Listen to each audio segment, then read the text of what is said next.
ఏకతాటిపైకి వచ్చి మా 42% రిజర్వేషన్ అమలు కావాలని చెప్పి దానికోసం మేము పోరాటం చేస్తామని చెప్పి గౌరవ రాజ్యసభ సభ్యుడు ఆర్ కృష్ణయ్య గారి ఆధ్వర్యంలో మరి తెలంగాణలో ఉన్నటువంటి అన్ని బీసీ సంఘాలు ఈరోజు ఒక జేఏసీ ఏర్పడి బంద్ పిలవడం జరిగింది. దానికి ఈరోజు జమ్మికుంటలో భారతీయ జనతా పార్టీ వారు ఇచ్చిన బంద్కు పూర్తి సంపూర్ణ మద్దతు తెలిపి ఈరోజు మేము బంద్లో పాల్గొనడం జరిగింది. తప్పకుండా కూడా కేంద్రంలోని నరేంద్ర మోడీ గారి ప్రభుత్వం బీసీల పట్ల చిత్తశుద్ధితో ఉన్నారు కాబట్టి రాబోయే రోజుల్లో దేశవ్యాప్తంగా బీసీ కులగణన జనగణన చేస్తామని చెప్పి మరి చెప్పడం జరిగింది. తప్పకుండా బీసీ సోదరులకు మేము తప్పకుండా కూడా మాట ఇస్తూ ఉన్నాం. మొన్న కాంగ్రెస్ పెట్టినటువంటి తీర్మానానికి అసెంబ్లీలో మేము మద్దతు తెలపడం జరిగింది. ఈ కాంగ్రెస్ యొక్క కపట ప్రేమను తెలంగాణ ప్రజలు గుర్తుంచుకోవాలని చెప్పి నేను తెలియజేస్తూ మరి రాబోయే రోజుల్లో తప్పకుండా బీసీలకు భారతీయ జనతా పార్టీ అండగా ఉంటుంది.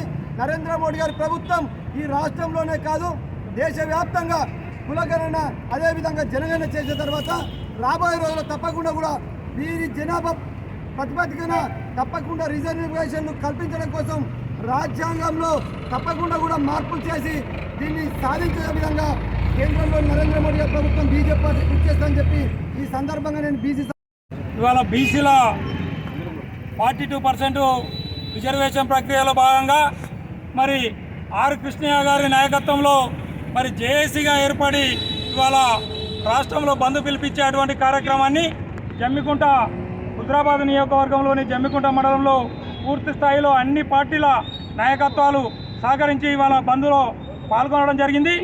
గౌరవ BRS party working president KTR గారు కూడా పూర్తి స్థాయిలో రాష్ట్ర వ్యాప్తంగా బీఆర్ఎస్ శ్రేణులకు పిలిపించి మరి బంద్లో పాల్గొనాలని చెప్పి చెప్పడం జరిగినటువంటి కార్యక్రమాన్ని పిలుపునందుకొని మరి ఇవాళ బీఆర్ఎస్ శ్రేణులు కావచ్చు ఇతరత్ర అన్ని పార్టీల నాయకత్వాలు కావచ్చు పూర్తి స్థాయిలో సంపూర్ణంగా బంద్కు మద్దతు తెలిపినందుకు వారందరికీ కృతజ్ఞతలు తెలియజేస్తూ మరి గత ఎలక్షన్లో కామారెడ్డి డిక్లరేషన్లో కాంగ్రెస్ పార్టీ తీసుకున్నటువంటి బీసీ డిక్లరేషన్ 42% ఏదైతే ఉన్నదో దాన్ని పూర్తి స్థాయిలో 56% బీసీలు ఉన్నటువంటి ఈ తెలంగాణ రాష్ట్రంలో మరి 42%కు వాళ్ళు మొన్న తీసుకున్నటువంటి నిర్ణయం అసెంబ్లీలో బీజేపీ పార్టీ కావచ్చు టీఆర్ఎస్ పార్టీ కావచ్చు ఇతర అన్ని పార్టీలు కూడా పూర్తి స్థాయిలో మద్దతు తెలపడం జరిగింది.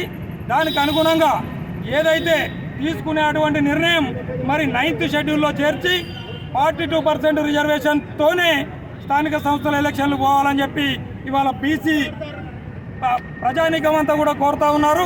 రాబోయే రోజుల్లో కూడా బీసీల యొక్క ఐక్యత 42% రిజర్వేషన్ మూమెంట్ తీసుకున్న తర్వాతనే స్థానిక సంస్థలకు పోవాలని చెప్పి ఏదైతే బీసీ ప్రజానీకం అంతా కోరుతూ ఉందో దానికి కేంద్రంలో కావచ్చు రాష్ట్రంలో కావచ్చు బీసీలకు 42% ఇతరత్ర కొన్ని రాష్ట్రాల్లో తీసుకున్నటువంటి నిర్ణయం ఏదైతే ఉందో దాన్ని 9th షెడ్యూల్లో పెట్టి మరి ఇవాళ 42% రిజర్వేషన్ తీసుకున్న తర్వాతనే స్థానిక సంస్థలకు పోవాలని చెప్పి నిర్ణయించడం జరిగింది. దాని ప్రకారం ఈ ప్రాంతంలో ఈ రాష్ట్రంలో తెలంగాణ రాష్ట్రంలో ఏదైతే తెలంగాణ ఉద్యమానికి పురుటిగడ్డ అయినటువంటి జమ్మికుంటలో మరి ఇవాళ బీసీల యొక్క పోరాటానికి కూడా పూర్తి స్థాయిలో సంపూర్ణ మద్దతు తెలిపినటువంటి అన్ని రాజకీయ పార్టీలకు కృతజ్ఞతలు ఈరోజు బంద్ పిలుపు ఇవ్వడం జరిగింది. జేఏసీ తెలంగాణ బీసీ జేఏసీ బంద్ ఇవ్వడం జరిగింది. దీనిలో సంపూర్ణంగా అన్ని పార్టీలు మద్దతు ఇవ్వడం జరిగింది.